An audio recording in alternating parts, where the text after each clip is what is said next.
दोस्तों, हमारे इंडिया में पेरेंट्स आधी उम्र बच्चों को बड़ा करने में निकाल देते हैं और आधी उनके फ्यूचर की प्लानिंग में। बेटा हो या बेटी, शादी हमारी ही मर्जी से करेगा। 2 साल में बच्चे हो जाने चाहिए। पोते पोती का मुंह जो देखना है। लव मैरिज की तो समाज क्या कहेगा। ऐसे बहुत से पॉइंट हैं इंडिया में जो कल्चर बन गए हैं, पर यही कल्चर जन्म देता है सोनम रघुवंशी जैसी कातिल को। ये केस आपने भी सुना होगा। इवन अहमदाबाद में जो प्लेन क्रैश हुआ है, उससे पहले तक हर media channel, newspaper, social media, हर प्लेटफॉर्म पर सिर्फ एक ही केस था, यानी राजा रघुवंशी का केस, जिसे सोनम ने शादी के सिर्फ 10 से 11 दिन बाद ही हटाला। लेकिन क्यों? इसका जवाब तो मिल जाएगा, पर ये जो बार बार सब्सक्राइबर का बटन बीच में आ रहा है, इसे जरा दबा दीजिए। साथ में वो जो घंटी है ना, उसे भी दबा दीजिए, कहीं बुरा न मान जाए। चलो अब शुरू करते हैं। बात है 11 मई 2025 की, जब इंदौर के सहकार नगर में रहने वाली एक ज्वाइंट फैमिली के सबसे छोटे बेटे यानी राजा रघुवंशी की शादी हो रही है। भरा पूरा परिवार है और सब बहुत खुश हैं। फैमिली फाइनेंशियली भी परफेक्ट है। खुद का ट्रांसपोर्ट का बिजनेस है और लाखों की इनकम तो कहीं नहीं गई।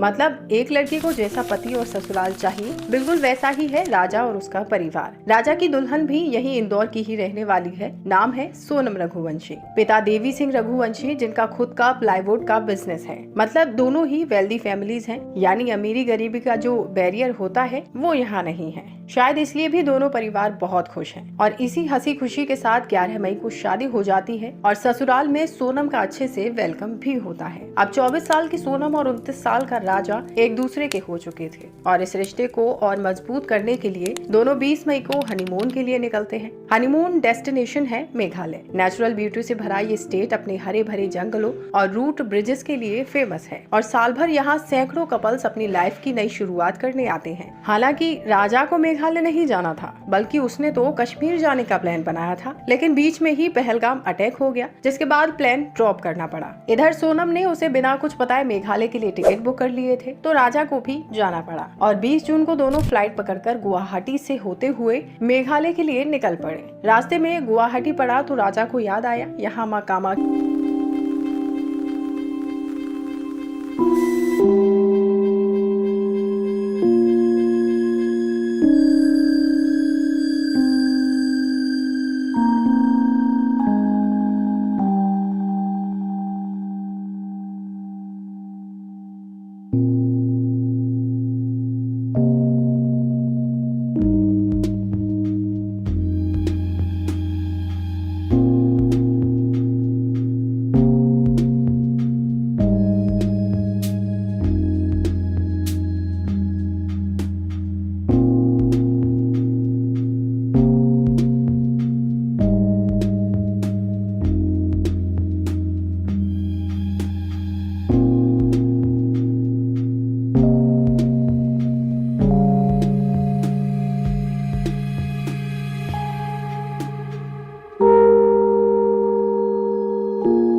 ये किया किसने? ऐसे तमाम सवाल राजा की बॉडी के साथ पुलिस के सामने आ खड़े हुए थे और सबसे बड़ा सवाल था, सोनम कहाँ है? क्या उसके साथ भी कुछ बुरा हुआ है? इसी उधेड़बुन में पुलिस बॉडी को पोस्टमार्टम हाउस भिजवाती है। रिपोर्ट से खुलासा होता है कि उसके सर पर किसी धारदार हथियार से वार कर उसे खाई में शायद धकेल दिया गया होगा। पर ये किया किसने? इस सवाल का जवाब जानने की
होता है तो फिर इस शादी का अंजाम बहुत बुरा होगा। लेकिन हमने बताया ना, ये इंडिया है, यहाँ शादी सिर्फ दो लोगों का मिलन नहीं है, दो परिवारों का मिलन है। और परिवार भी तब मिलते हैं जब उनकी जाति, धर्म, समाज, सोच और सबसे बड़ी चीज अमीरी गरीबी भी मेल खाती हो। सेम चीज यहाँ भी फॉलो की जा रही थी। दोनों की जाति एक थी तो शादी होगी मतलब होगी वाला ठप्पा लग गया। सोनम ने भी शादी कर ली, पर बेमन से, क्योंकि उसके दिलो दिमाग पर तो राज छाया हुआ था। इसलिए शादी के 3 से 4 दिन बाद जब वो वापस एक रस्म के चलते मायके पहुंची तो राज से मिली और राजा रघुवंशी को मारने का पूरा प्लान तैयार कर लिया। इसी प्लान के तहत उसे मेघालय लेकर गई, जहां राज अपने दोस्तों आकाश, विशाल और आनंद के साथ पहुंच गया था। सोनम उसे हर लोकेशन शेयर करती रही और राज उसी लोकेशन को फॉलो करते हुए पहुंच गया सावडोंग फॉल। यहाँ फोटो खींचने के बहाने राजा को खाई के पास लेकर गए और फिर सुनसान जगह देखकर उसके सर पर कुल्हाड़ी से वार कर खाई से नीचे फेंक दिया। इस तरह एक बेगुनाह इंसान जो खुशियों भरी जिंदगी की तलाश कर रहा था, अपनी पत्नी के साथ एक नई जिंदगी जीना चाहता था, वो शादी के महज 11 दिन बाद ही मार दिया जाता है। फिलहाल इस केस में हर दिन एक नई अपडेट आ रही है। जैसी अब खबर है कि सोनम के घर वाले भी इसमें शामिल हैं, पर ऐसा है या नहीं